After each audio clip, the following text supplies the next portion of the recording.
So ఇందాక అంటే మీరు అంటే మీకు మీకు ఇష్టమైతే చెప్పండి, ఎందుకు తీన్మార్ మల్లన్న గురించి మాట్లాడినంటున్నారు మీరు? ఏమైనా బలమైన కారణం ఉందా? ఇప్పుడు వాడు తను కూడా మొట్టమొదటి కాంగ్రెస్ కాదు, అవునా? తను మొట్టమొదటి బేసికల్ కాంగ్రెస్ కాదు. తనకు ఆలోచన ఉంది, ఏదో చేరిండు, ఎమ్మెల్సీ అయిండు, అవునా? విమర్శిస్తే పార్టీ లెక్కన పార్టీ ఉంటుంది, కథమైపోయింది. ఏం చెప్తాం, అంతే కదా. పార్టీకి ఒక సిస్టమ్ ఉంటుంది, లైన్ క్రాస్ చేయకూడదు. నీకు లైన్ క్రాస్ చేస్తే ఒప్పుకోదు, నీకు ఆలోచన ఉండొచ్చు. లైన్ క్రాస్ చేస్తే నీ ఇంట్లో పిల్లలు కానీ నువ్వు కానీ ఒక సిస్టమ్ ఉన్న తర్వాత పక్కదారి పుట్టినకు పిల్లోడు అరే వద్దురా అని చెప్తారు, పోతే అట్లుంటుంది.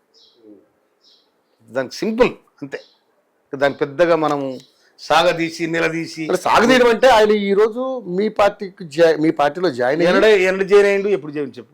నేను ఎన్నడు జాయిన్ అయినా అదే గదికంతే.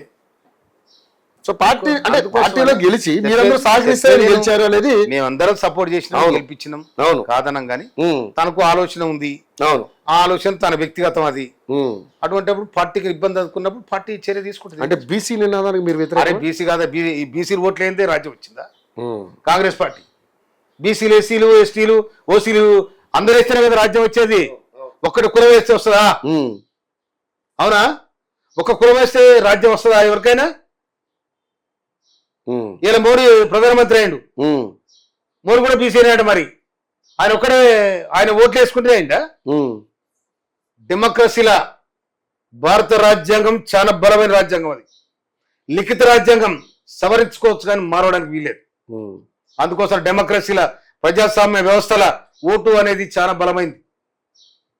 ఇంతకుముందు జాగీర్దారు దేశముఖులకు ఉండే ఓటు, రాజ్యాంగం రాసేటప్పుడు కూలీలకు కానీ అదే ఓటు, నా భూసావికి అదే ఓటు, కూలీలకు కానీ అదే ఓటు, ఒక్కటే ఓటు. మళ్ళా ఇంతకుముందు 2 ఓట్లు ఉండే, ఒక్కటే ఓటు. అందుకనే ఈ రాజ్యం ఇంత బలం కూడా కలిగింది, డెమోక్రసీ. లేకపోతే ఉండదు.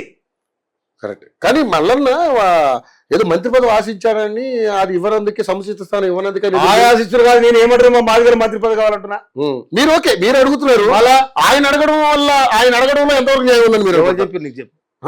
బయట అందరూ మాట్లాడుకుంటారు, లోకం మీద మస్తాడు ఆయన లెక్కలకు తీసుకోదు, కొన్ని లెక్కలు తీసుకోవాలి. కథ అయిపోయా.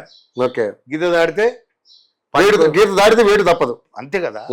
అది వేటంటమా వద్దంటమా కాదంటమా మనకు వద్దులే కానీ అది అయిపోయింది అంతే. దాని గురించి మాట్లాడడం లేదు, ఎందుకుంటది ఎవరు లెక్కవాని అట్లా. వీళ్ళ ఏలైటి మహేశ్వర్ రెడ్డి గారు కూడా ప్రెస్ మీట్ పెట్టారు, తెలుసుగా మీకు? మీ పార్టీలో ఉండి వెళ్ళి ఆయన ఏమని ఆయన వెళ్ళి ఆయన అంటే మామూలుగా మీడియాతో చిట్ చాట్ పెట్టినప్పుడు ఏం మాట్లాడారంటే, ఏలైటి మహేశ్వర్ రెడ్డి ఆయన బీజేపీ, అదే బీజేపీ ఆయన కూడా చెప్తారు, కానీ కాంగ్రెస్ పార్టీ మీద విపరీతమైనటువంటి విమర్శలు చేశారు.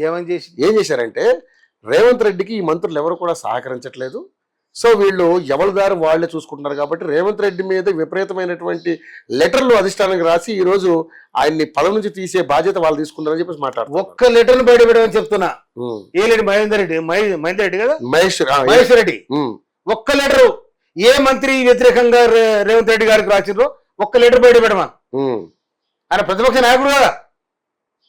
ఇవన్నీ మనోడా ఆ పార్టీలో ఉన్నాడు ఆయన కూడా. లేదా ఈయన పొద్దుబారు ముచ్చట్లు, కనుక ఈ ముచ్చట కూడా ఎవరు లెక్క చేయడు, లెక్కలు కూడా తీసుకోరు. సో ఆయన ఆ పార్టీలో గతంలో ఉండొచ్చాడు కాబట్టి అన్ని ఉత్త కథలు ఆయన. ఏనవా కాంగ్రెస్ పార్టీని ఏదో డిస్టర్బ్ చేద్దాం అంటే జనం అట్లా లేరు.